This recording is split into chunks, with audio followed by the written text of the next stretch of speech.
Bukan, dia bilang bahwa dia Gimana? jual ujian yang sebenarnya adalah uang. Bagi dia, kelemahan Yadi itu dia uang.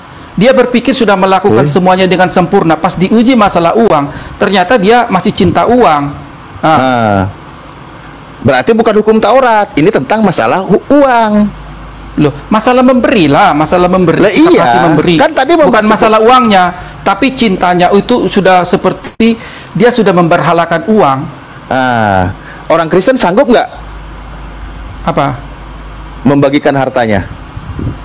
Loh, ini nggak ada korelasinya. Kita bicara story, kita bicara story. Masalah sanggup nggak sanggup itu kapasitas seseorang itu beda-beda.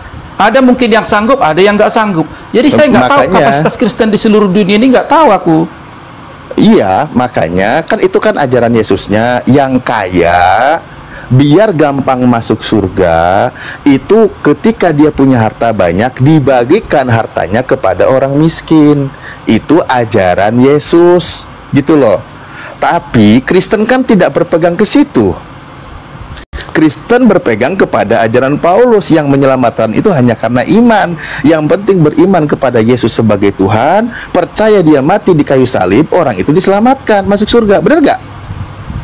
Gini loh, ini bukan perintah ini secara personal ya kepada anak muda ini ya. Karena apa? Kalau engkau mau sempurna, juallah segala milikmu, ya kan? Berarti dia belum sempurna, berikanlah kepada orang miskin. Jadi ini perintah ini bersifat personal. Oh, nggak berlaku untuk Kristen, nggak berlaku? Bukan berlaku untuk secara global, ini secara personal. Iya, berarti untuk Kristen nggak berlaku kan? Kok dalam konteks ini nggak berlaku. Bukan ayat ini bukan untuk seluruh Kristen sedunia, tetapi ini kepada personal. Berarti untuk Kristen di dunia ini nggak berlaku. Loh, ya kan nggak berlaku lah. Ini nggak berlaku lah, karena nggak berlaku. Karena kita harus lihat konteks kepada siapa Yesus sedang berbicara. Lah iya. Untuk Kristen tidak berlaku, berlakunya untuk orang yang bertanya kepada Yesus, yaitu orang Yahudi, kan gitu. Ya. Ya udah, memang Kristen itu beda, bukan dari ajaran Yesus. Kok nggak ajaran Yesus? Yesus diutus mengajar untuk siapa? Ya untuk umat lah, umat Yahudi. Aku diutus hanya untuk domba yang hilang dari umat Israel. Itu pernyataan Yesus. Loh, kok lain lagi? Sekarang akhir cerita itu, apakah Tuhan Yesus menyembuhkan yang orang non Israel itu? Lihat garis besarnya, kesimpulannya. Apakah Yesus menampikkan atau menyembuhkan? Ya, Yesus menyembuhkan. Iya, makanya. Lagian kalau tidak menyembuhkan, Yesus jahat. Yesus, kamu jahat. Masa orang minta tolong, minta disembuhkan, gak disembuhin? Iya, makanya berarti perkataanmu itu nggak bisa dipegang hanya untuk orang Israel. Bukan berarti perkataan Yesus bohong, nggak bisa dipegang. Yang kamu bilang tadi bahwa kan Yesus mengutip ucapan dia. Makanya kamu salah konteks ketika dia ngomong seperti itu. Konteks lagi. Nah, ketika dia berkata seperti itu, apakah benar? Memang kamu harus tahu ya, orang Israel di luar Israel itu dianggap kotor pada saat itu. Kamu harus tahu budaya, jangan menurut Yesus langsung ambil kesimpulan. Iya, menurut Yesus disetarakan dengan guguk. Iya, tapi kan pada akhirnya kan lihat hasilnya bahwa Yesus sedang mengajar dia tetap beriman kepada dia. Iya, percaya kalau Yesus itu diutus hanya untuk orang Israel. Tapi kamu lihatlah hasilnya. Ya, hasilnya disembuhkan. Wanita itu percaya, wanita Samaria itu, wanita Kanaan itu percaya kalau Yesus itu diutus hanya untuk Bani Israel. Tapi walaupun dia dianggap guguk, tapi ya mintalah tolong kepada tuannya, anaknya itu minta disembuhkan. Nah, karena dia percaya kalau Yesus itu untuk Bani Israel, maka Yesus nolong dia. Lagian saya juga bilang tadi, ya kalau Yesus nggak nolong orang yang lagi butuh pertolongan, kebangetan. Karena ini konteksnya bukan tentang masalah dia ajaran utusan, bukan, tapi bagaimana hukum menolong orang yang membutuhkan pertolongan. Contoh misal gini, saya warga negara Indonesia, tapi ketika ada orang luar di Indonesia membutuhkan pertolongan, ya bukan tentang kita ini beda negara, orang itu dikasih pertolongan gitu. Beda. Ya, kembali kepada poin tadi, saya itu cuma di sini adalah Anda kan tadi mengutip dari pernyataannya Rasul Anda yang bernama Paulus. Saya hargai itu, gak ada masalah. Anda kan punya rasul namanya Paulus dan Tuhannya bernama Yesus, kan gitu. Itulah yang namakan Kristen, bener nggak? Paulus itu rasulnya Yesus. Lah iya, makanya saya bilang. Jadi Anda Paulus sebagai, itu membawa ajaran Yesus. Yang saya ucapkan benar atau salah barusan? Ya benar, dia itu Ya rasul benar, Yesus. ngapain diulang? Nah, Kristen punya rasul namanya Paulus, punya Tuhan namanya Yesus, itulah Kristen. Iya. Kan gitu. Tapi Iya. beda dengan Yesus. Yesus orang Yahudi, punya Tuhan, Tuhannya yang disembah oleh orang Yahudi. Bukan, Yesus Loh. itu adalah Tuhan. Gimana sih? Bukan. Yesus itu Tuhan. Buktinya Yesus menyembah Tuhan. Mana? Loh, Yohanes 4:22, Yesus berkata, kami menyembah. Markus 12 nomor 29, ketika ngobrol dengan orang Yahudi, Elohim itu Tuhan kita, Tuhannya Yesus dan Tuhannya ahli Taurat. Itu kan kata Yesus. Mana ayatnya yang mana? Coba bacakan dulu. Yang mana yang mau kau tanya? Ya, Dua poin kotanya kan? yang mana? Yohanes apa tadi itu? Oh, Yohanes 4:22. Kamu harus ini kasih tahu apa maksudnya, kenapa Ya memang saya tugasnya ngasih tahu teman-teman Kristen karena banyak yang Iya. belum tahu. Makanya- Yohanes 4:22, di situ Yesus berkata, "Kalian menyembah apa yang kalian tidak kenal. Kami menyembah apa yang kami kenal." Itu kata Yesus. Yesus itu kata Yesus kok, bukan kata saya. Saya itu Iya. tugasnya ngasih tahu Anda yang menuhankan Yesus yang rasulnya Paulus. Itu doang. Iya, karena kamu kan salah konteks. Dia sedang berbicara, dia sedang mengajar kepada wanita Samaria. Iya Jadi kan? ajaran Yesus itu nggak ada yang berlaku apa? Bukan Emang nggak nggak berlaku. Iya. Kamu Memang tuh nggak kalau berlaku. menyunat ayat Alkitab salah paham, pahamnya salah. Iya, memang untuk Kristen nggak berlaku karena buat Kristen Yesus Tuhan kan, bener nggak? Bukan masalah itu, kamu nggak membaca keseluruhan Yesus itu sedang apa. Coba, Dia ya sedang mengajar berbicara wanita seperti yang Samaria. sedang berbicara seperti yang saya ucapkan tadi. Coba di situ Iya. Yesus, di situ Kamu yang kan loncat ke ayat 22, kamu kan nggak lihat kronologi dari atas seperti apa ceritanya. ceritanya tentang bagaimana? Astagfirullahaladzim. Yesus itu sedang mengajar wanita itu Samaria. mengajar, betul. Iya, Iya. Yesus itu ajaran Yesus kan? Iya, sedang Yesus mengajar. Yesus sedang mengajar. Ajaran Yesus menyembah Tuhan atau tidak?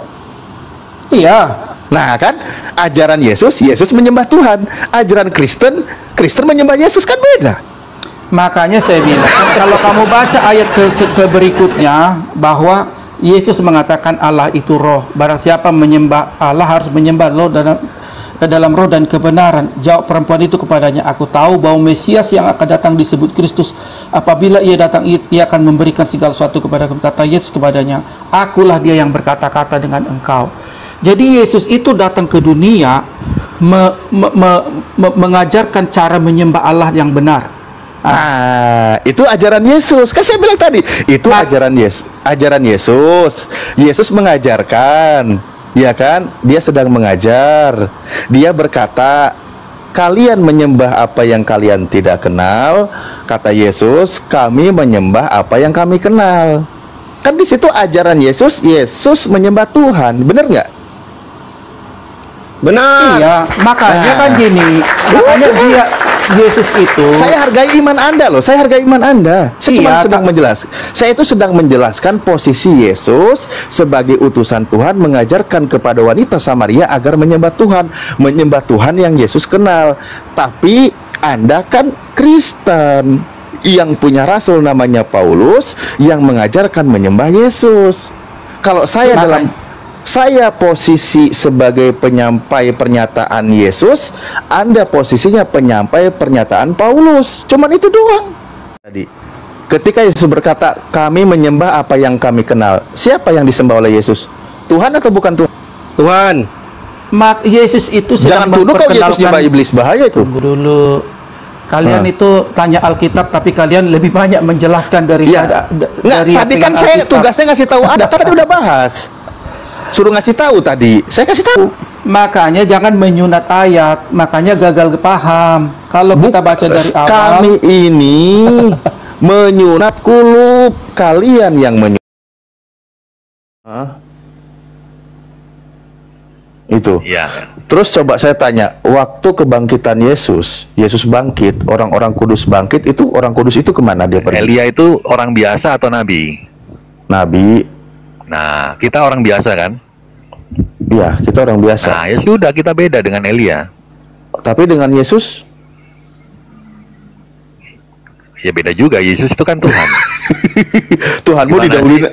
Tuhanmu ke surga didahului Nabi gitu. Ya enggak lah. Loh, kan tadi Elia duluan ke surga. Ustadz ini aduh udah sekian lama Iya, iya, Elia tadi duluan. Oke. Masih tidak ngerti konsep keselamatan dalam kekristenan. Elia Kacau. tadi duluan ke surga. Sekarang Matius 27, ketika Yesus bangkit, orang kudus ikut bangkit. Kalau Yesus masih jalan-jalan kan ke Galilea, kemana? Dia masih jalan. 40 hari Orang kudusnya diri. kemana? Orang kudusnya kemana? Orang kudusnya di Firdaus, dikumpulkan. Firdaus itu apa? Nah, itu adalah lobi dari surga. Makanya. Iya dong, kan surga belum dibuka. Lu kayak kuncen surga aja lu. Loh, ada dalilnya itu. Di mana? Ketika disalib itu kan ada seorang Oh, di sebelah disalib. kanan, ya. Dengar dulu dong. Orang Dalil kudus. Enggak, jangan itu orang kudus. Kan yang ditanya dalil ini Firdaus kan. Yang Betul, disalib toh? kan penjahat, bukan orang kudus. Iya, tapi kan pertanyaannya kemana mereka, betul?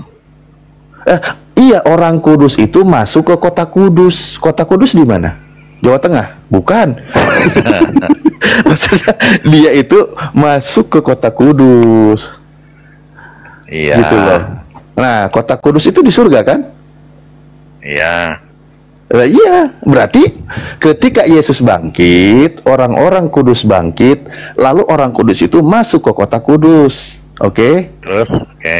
Nah, berarti kalau Yesus masih jalan-jalan 40 hari, kalau orang-orang kudus udah duluan ke surga, masuk ke kota Bukan ke Kudus. surga, nggak Loh, ada. kota Kudus itu Nggak ada. mana? Kota Kudus Yerusalem itu. Firdaus. Dikumpulkan ke kota, Firdaus. kota Kudus itu di mana dalam konsep Yahudi dan Kristen? Coba dibuka ayatnya. Matius 27, 51, 52, 53. Bentar ya. Lalu orang-orang kudus itu bangkit, ya kan? Setelah kebangkitan Yesus, orang-orang kudus juga bangkit lalu masuk ke kota Kudus, lalu menampakkan diri kepada banyak orang. Nah, orang kudus bangkit masuk ke kota Kudus. Ternyata di kota Kudus udah banyak orang karena dia menyaksikan. Lebih dua gitu. Wah, ini apa ini? Astagfirullahaladzim, Pak. Malah udah ada rame yang punya tiket masuk duluan nonton. Enggak, kok bisa ada lobby ya surga itu ya? Ada lobbynya. Ada dong. Ada. Tuh. Ya, mungkin Di nggak versi apa-apa. kalian juga ada kok.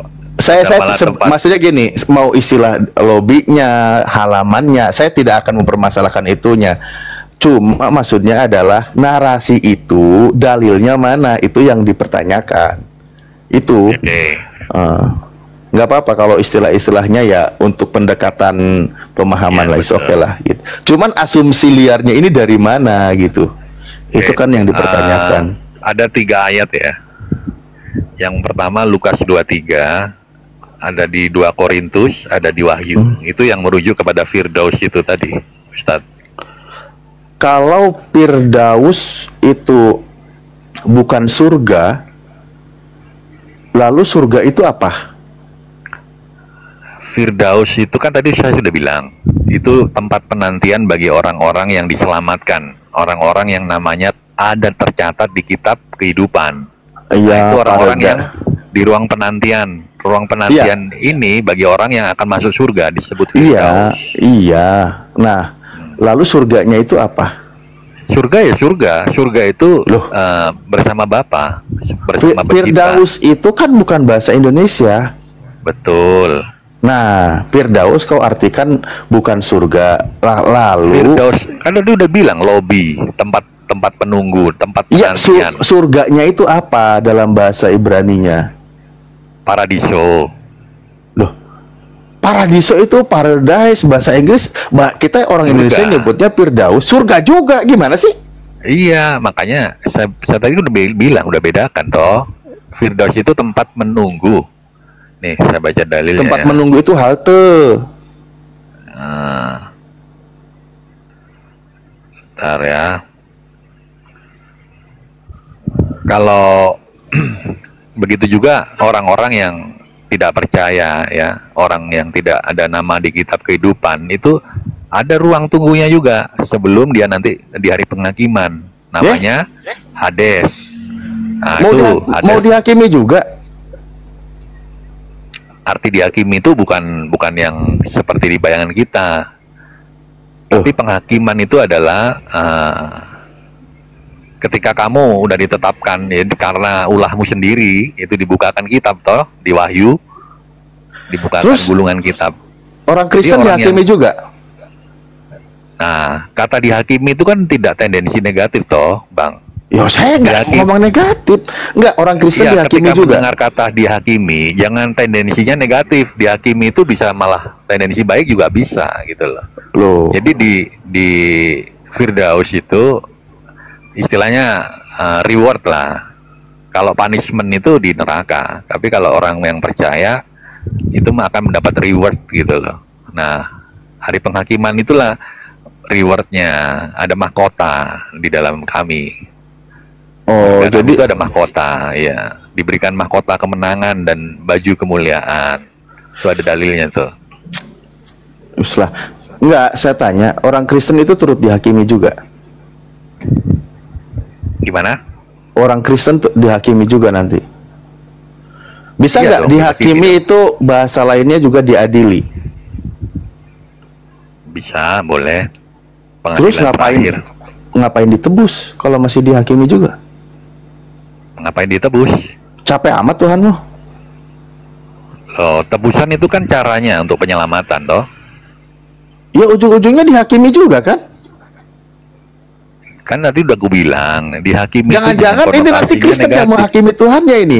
Hei, Enggak dong. aku ngapain juga masih mau masuk neraka? Kan udah ditebus. Aduh, kayak mana lah Hanso? Tuhannya udah mati di kayu salib. Nanti kerja lagi menghakimi manusia. Tiba-tiba orang Kristen ada yang masuk neraka nggak? Ada. Nah, dia nuntut, Sus, bukannya lu nebus dosa gue, ngapain gue ke nerakain? Iya, karena dia tidak menghargai karya keselamatan. Jadi hidupnya tetap tidak berubah, ya kan? Makanya tentang iman percaya itu bukan hanya percaya di mulut, tapi dengan perbuatan, dengan iman, dengan tindakan nyata. Iman tanpa tindakan kan mati imannya. Makanya banyak Kristen-Kristen yang palsu, Kristen bodong gitu. Kalau tidak percaya penyaliban tapi orang itu melakukan perbuatan baik, masuk surga nggak dalam penghakiman? Tidak, karena perbuatan baik itu tidak menyelamatkan. Tadi suruh perbuatan baiknya menyelamatkan. Beda. Kalau di kita orang mengenal keselamatan, lalu dia berbuat baik karena apa? Karena ucapan syukur. Beda dengan orang lain yang berbuat baik untuk keselamatan. Bedakan itu. Kita udah diselamatkan dulu, oleh karena itu kita berbuat baik. Bukan karena kita berbuat baik supaya selamat. Beda itu. Tadi percaya Yesus mati di kayu salib dan nebus dosanya, ternyata dia masih bisa masuk neraka karena tidak berbuat baik. Iya, karena itu kan menyangkal. Ketika satu contoh. Menyangkal apa?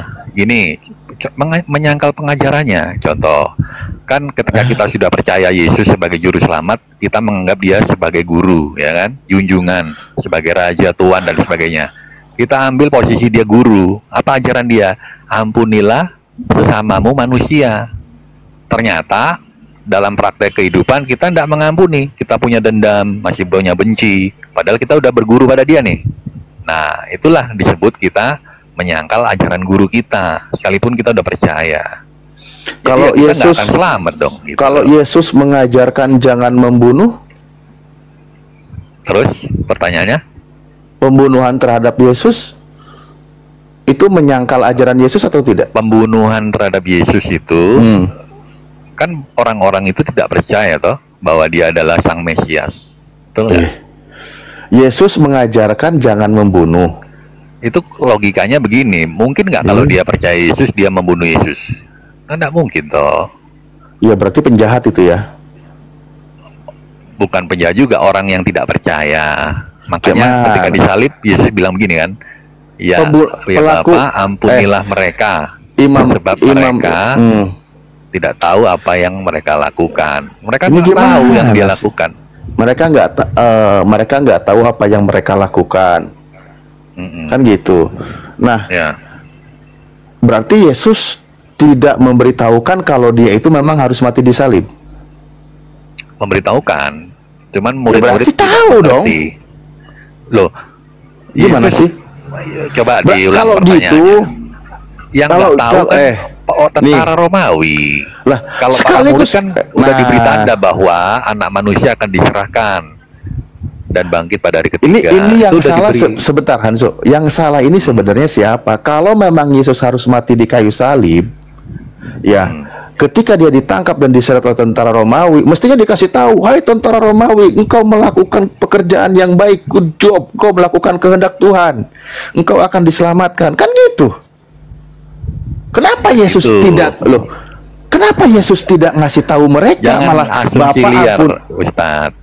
Jangan narasi liar dong. Kan tadi kalimatnya ampuni mereka karena mereka kita baca tidak tahu. Sesuai apa yang diceritakan aja, jangan menambah-nambah dan murah-murah. Coba enggak dengerin. Yesus bilang, Bapak ampuni mereka karena mereka tidak tahu, oke? Ya. Ampuni mereka. Aduh, bentar. Yesus bilang, ampuni mereka karena mereka tidak tahu. Pertanyaan saya, ngapain Yesus nggak ngasih tahu? Ini dia ngapain aja jadi Tuhan? Orang posisinya udah ditangkap, udah disiksa kok, udah digebukin kok. Ya, makanya ketika dia mau ditangkap di Taman Getsemani, pimpinannya diberitahu, pimpinannya si Kayapas itu. Ketika ketika dia ditangkap di Taman Getsemani, mestinya kasih tahu tentara Romawi, kalian melakukan pekerjaan yang benar. Aku memang harus ditangkap, aku harus mati. Kalian akan ditebus dosanya, kan gitu. Tuh. Nih aku baca ya. Itu kan diberitahu Matius 26. Ya terus kalau udah diberitahu, ngapain dia berdoa, dia berbuat salah, ampuni mereka? Ya mereka kan banyak. Dengar nih. Ini ya sudah beritahu. Lalu imam besar itu berdiri dan berkata kepadanya, tidakkah engkau memberi jawab atas tuduhan-tuduhan saksi-saksi ini terhadap engkau? Tapi Yesus tetap diam. Lalu imam besar itu berkata, demi Elohim yang hidup, katakan kepada kami, apakah engkau Mesias, anak Elohim, ya atau tidak? Jawab Yesus, engkau sendiri yang mengatakannya. Mengatakan itu. Nah, itu udah tahu. Nah, udah tahu kan? Udah tahu. Nah, berarti Ustadz Ali udah baca, ngapain bertanya? Berarti Yesus sudah mendeklar siapa dirinya kan? Nah, berarti orang itu selamat kan? Tapi kan tetap dipaksa untuk dihukum kan? Iya, karena orang itu ingin selamat. Ya, orang yang tadi bertanya itu, imam-imam itu ingin selamat masuk surga, makanya dia membunuh Yesus. Ya enggak lah. Mana sih blunder nih Ustadz Talib. Katanya pembunuhan terhadap Yesus itu untuk karya keselamatan. Gimana sih kok ini? Ya bagi orang yang percaya. Kan kita tidak tahu si imam ini akhirnya percaya atau tidak toh. Lah, itu kan tadi dia sudah bertanya, udah tahu. Makanya orang itu mikir, gue udah tahu nih Yesus ingin masuk surga. Itu dia mengoyakkan bajunya toh di ayat selanjutnya tuh. Maka imam itu mengoyak pakaian dan berkata, ia menghujat katanya. Nah, ia telah menghujat kita Allah perlu gitu. saksi. Sekarang telah walaupun sebenarnya hujahnya. Iya, ia telah menghujat Tuhan kan gitu. Sebenarnya ini kalau kita berdasarkan ilmiahnya, itu kan konteksnya apakah engkau Mesias, anak Elohim, kan gitu. Orang Yahudi mempertanyakan imam kepala itu kan. Nah, Yesus berkata, engkau sendiri yang mengatakannya. Memang Yesus selalu lepas tangan, tapi itu gaya dialog, gaya debat sih sebenarnya, tidak ada masalah. Poinnya di situ, orang Yahudi itu Mesias, anak Tuhan. Mesias itu kan utusan Tuhan yang diurapi Tuhan.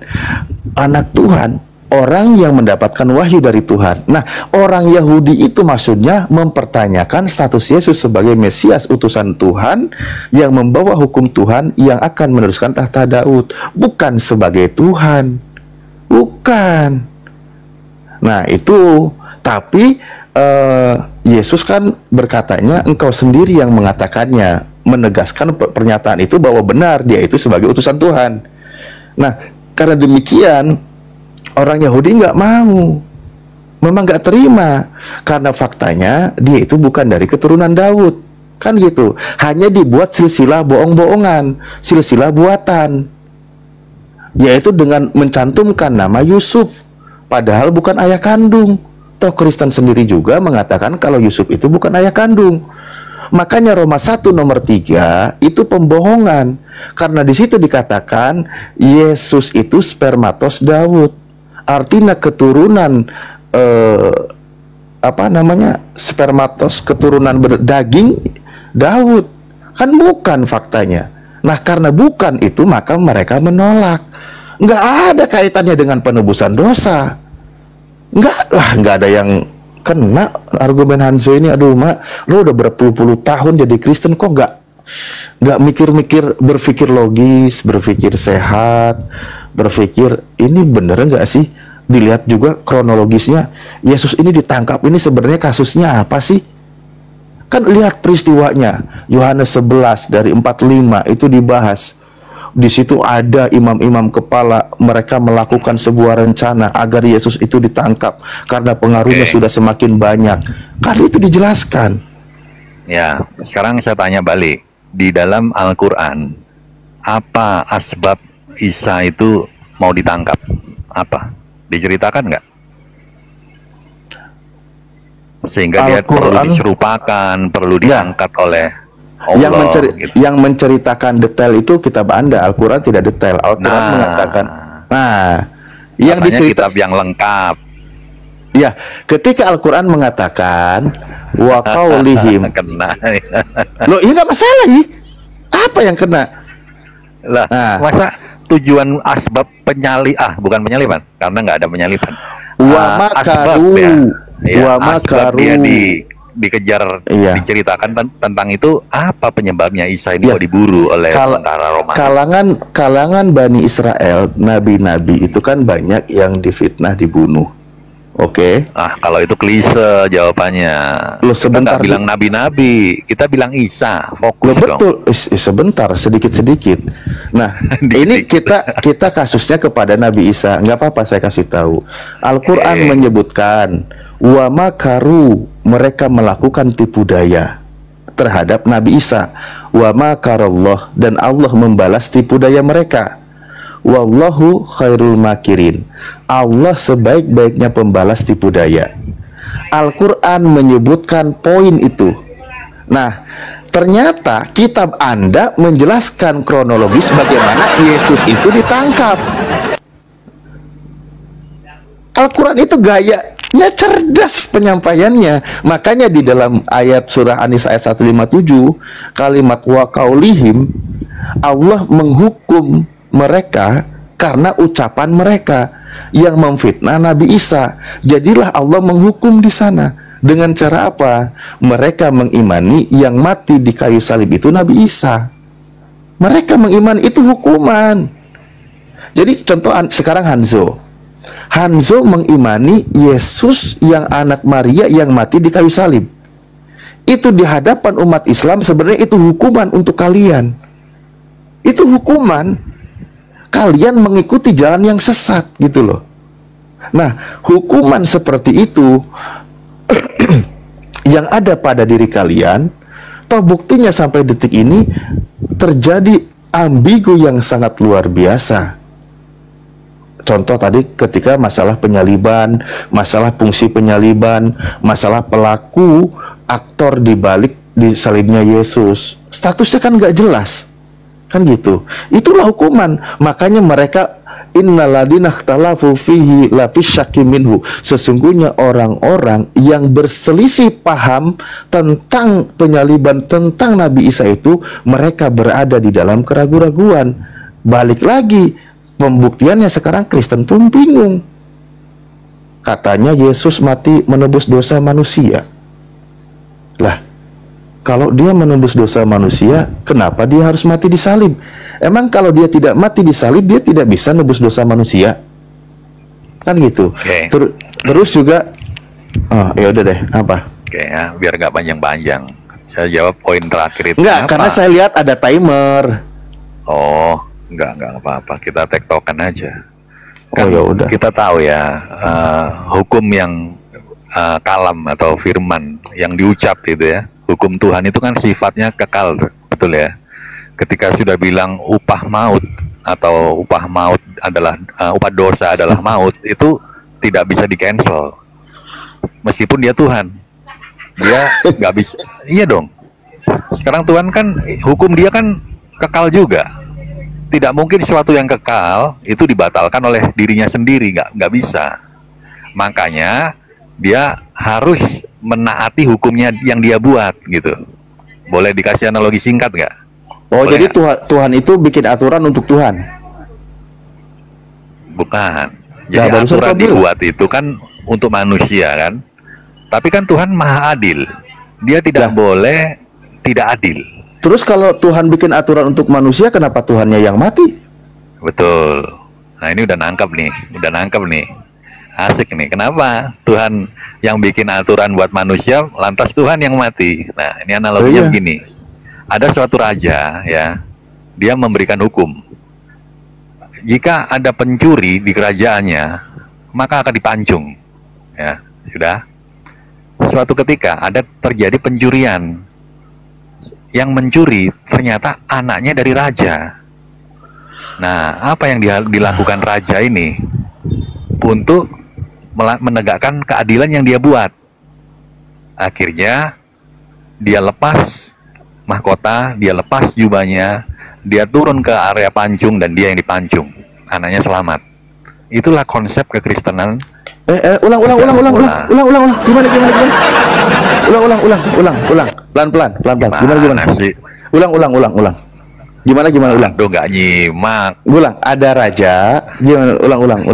Berat, saudara. Enggak, ulang. Ini Jadi, pasti itu analogi. Iya, analoginya luar biasa ini. Ulang. Teman-teman simak baik-baik. Ulang. Oke ya, ada suatu kerajaan. Di kerajaan itu sang raja menetapkan titah bahwa jika ada seorang pencuri akan dihukum mati. Sudah. Ternyata terjadilah kasus pencurian. Setelah diusut, ternyata pencurinya adalah anak dari raja ini. Sudah. Bagaimana raja ini supaya dia tetap berlaku adil kepada rakyatnya, tapi dia juga tidak melepaskan kasihnya kepada anaknya. Bagaimana cara menyelamatkan anaknya? Nah, dia tidak melanggar hukum yang dia buat, tetap ada yang dikorbankan tuh untuk menggantikan sang anak ini. Akhirnya dialah yang menggantikan hukuman atas anaknya ini. Jadi tetap hukuman itu tetap jalan, kasih antara raja kepada anak ini tetap jalan. Itulah relasi di antara kekristenan. Itu hanya analogi ya. Jangan dikritisi. Kalau analogi nggak boleh dikritisi. Bentar. Itu kan analogi. Iya, analogi itu berarti Yesus penjahat ya? Menggantikan anaknya. Tadi kan ada raja. Gini. Ada raja. Ini Tadi blunder, ada raja. Ini blunder. Berarti nggak nangkap Ustadz. Gini, sabar. Ustadz Alif kecelakaan di jalan. Gitu kan. Udah, jangan kebanyakan contoh. Karena Ustadz Alif nggak nyambung. Tadi ada raja. Ketika saya datang. Bentar. Silakan. Okay. Tadi tuh ada raja. Ya. Anaknya berbuat jahat, pencuri. Ini ada bapak. Anaknya menjadi penjahat. Yesus kan punya bapak, Elohim, bapak yang di langit. Enggak. Sebagai sang maharaja. Bapak itu Elohim. Yesus itu Elohim. Kan tadi kau kasih contoh. Ya kan itu analogi toh. Lah iya. Tingkat. Nah, oke. Yesus itu anak atau bapak? Bapak, Nah, kita anaknya. Yesus bapak. Dia sudah Ikutnya warna itu disebut- sekarang Ustaz Ali, bukan lagi Tritunggal Hanzo ini ya, warna jadi- lagi sekarang. jadi Sudah warna. Hanzo ini cucunya bapaknya Yesus. Enggak, anaknya Yesus. Iya, kau kan anaknya Yesus. Iya, Yesus itu bapak saya, bapak itu. Iya, Yesus pencipta. itu. Nah, bapaknya Yesus itu kakeknya Hanzo berarti. Nggak ada, Yesus nggak punya Loh, bapak. kan Yesus berkata, Bapa kami yang di surga. Itu Dia kan punya doa. bapak toh. Itu doa. Aku akan Pengajaran pergi tentang doa. aku akan pergi kepada Aduh. bapakku. Kata enggak sebentar. Yesus bilang, "Aku akan pergi kepada bapakku." Itu Berarti pergi kalau kepada kemuliaannya. berarti kalau Nggak boleh kalau- jadi umat nggak boleh harafiah, apalagi umat muslim Bukan. kan banyak kalimat mutasyabihat. Sebentar Ayo. Hanzo. Aku akan pergi kepada bapakku. Berarti kalau Hanzo, aku akan pergi kepada kakekku. Kan gitu.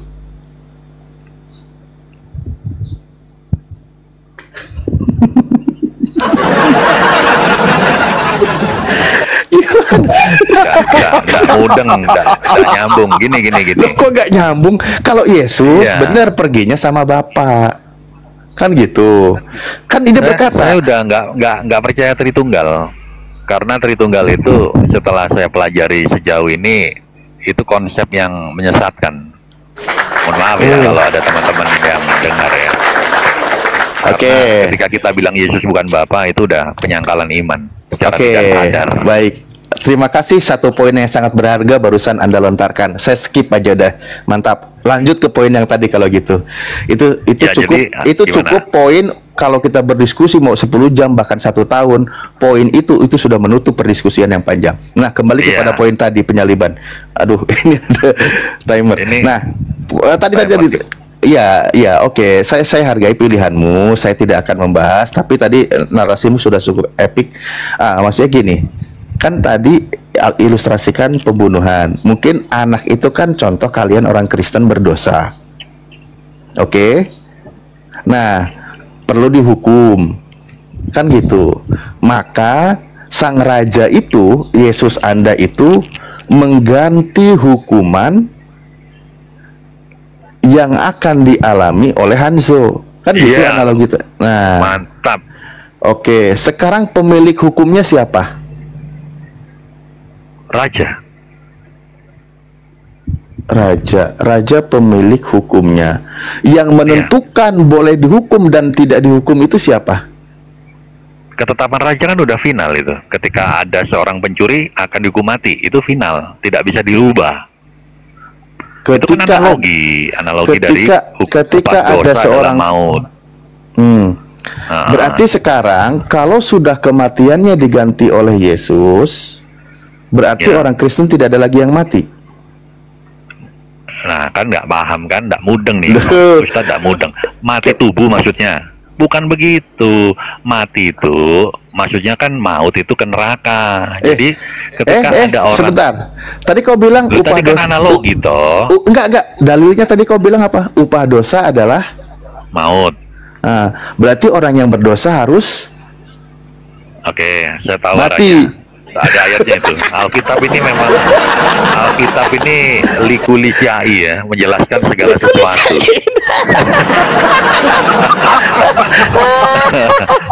Ketawa kalian. Dengar, ada ayatnya. Sebentar ya, aku lupa ingat. Semoga Itu- aja ketemu ya. Itu kalau nggak salah di Roma itu buat Yang Hanzo kan begini, firman bunyinya Tuhan itu. begini.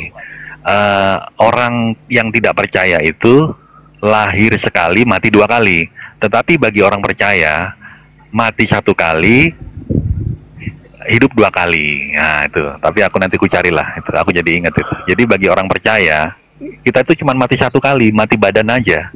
Tapi bagi orang yang nggak percaya itu matinya 2 kali, mati badan. Yang kedua mati binasa di neraka. Gitu ya. Ada tuh ayatnya, cuma nanti ku carilah. Aku ingat tadi. Mati ya kalau di neraka kalau mati mah nggak ngalamin siksa lah Hanzo.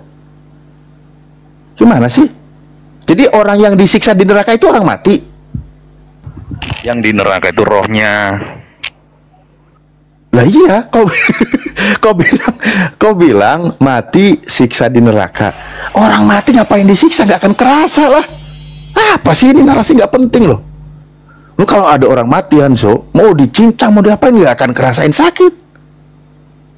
Mendingan kalau gitu, mendingan konsep Kristen mendingan mati aja, nggak perlu kerja ngapa-ngapain daripada di surga tiap hari harus muji-muji Tuhan terus, capek. Nggak boring apa? Bosan? So berabad-abad, nanti beratus-ratus tahun terus aja muji Tuhan. Capek loh. Mendingan orang yang mati. Enggak, ini tadi analoginya Hanzo itu Ustadz Alif ya, waktu Iya, dia kembali ke poin tadi. raja itu turun untuk menggantikan anaknya, itu kan bukti menunjukkan itu kasihnya raja. Cuman begini Hanzo, nggak ada cara lain. Ini raja kan pemegang kekuasaan tertinggi ya di kerajaannya. Kalau begini Hanzo, dia memaafkan anaknya tanpa melakukan tanpa ada kematian, tanpa ada penumbalan. Bisa nggak Tuhan kayak gitu? Berarti dia tidak adil. Coba dibaca. Iya toh? Ini karena kasihnya, ini kan Iya. ada standar kedua. Gini. Standar kedua. Ini Kan standar hukum itu kedua yang berlaku. dipakai. Tadi itu kan analogi toh. Iya, itu Ya kan? standar pertama. Kalau rakyatnya yang mencuri dihukum mati, tapi begitu yang anaknya nyuri tapi nggak dihukum mati, adil nggak buat rakyatnya? Oke, coba kalau misalkan begini, karena kasihnya seorang raja, dia memaafkan anaknya, jangan bunuh anak saya karena kasih sama dia, saya mengampuni dia. Di dalam 1 Yohanes 1 nomor 9